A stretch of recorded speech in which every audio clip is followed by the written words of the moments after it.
تو بیٹیوں کی فضیلت کے لیے یہی بات کافی ہے کہ حضرت موسیٰ علیہ السلام نے اس ذات لم یزل سے پوچھا، یا اللہ جب آپ اپنے بندے پر مہربان ہوتے ہیں تو کیا کرتے ہیں؟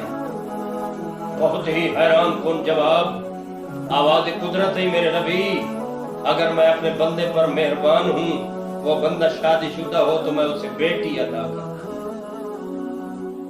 حضرت موسیٰ علیہ السلام کوہ طور پہ موجود تھے، فوراً سوال کر دیا، مالک اگر کچھ زیادہ مہربان ہو تو کیا کرتے ہو؟ فرمایا میں اسے دوسری بھی بیٹی عطا کرتا ہوں۔ حضرت موسیٰ نے یک کے بعد دیگرے تیسری مرتبہ پوچھ لیا، مالک اگر اس سے بھی زیادہ مہربان ہو تو پھر کیا کرتے ہو؟ تو آواز قدرت آئی، اے میرے پیغمبر، اے میرے نبی، اگر میں بہت زیادہ بھی مہربان ہوں تو میں اس شخص کو تیسری بیٹی عطا کرتا ہوں۔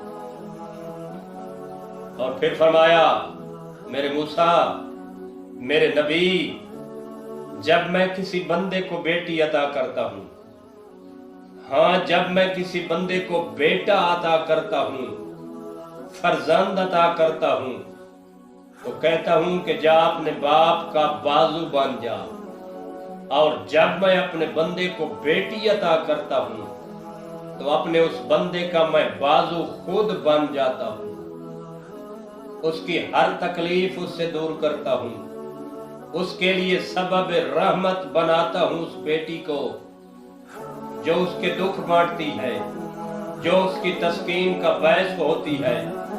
اللہ نے اتنی فضیلت عطا کی بیٹیوں کو۔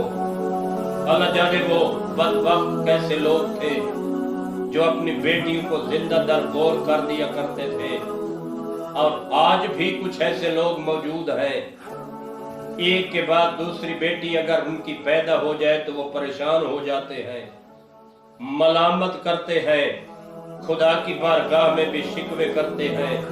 اور ایک بدبخت تو ایسا بھی آپ سب لوگوں نے سنا، میاں والی کے علاقے سے، جس نے اپنی 5 دن کی بیٹی کو، بلکہ 3 دن کی بیٹی کو فائر مار کے موت کے گھاٹ سلا دیا۔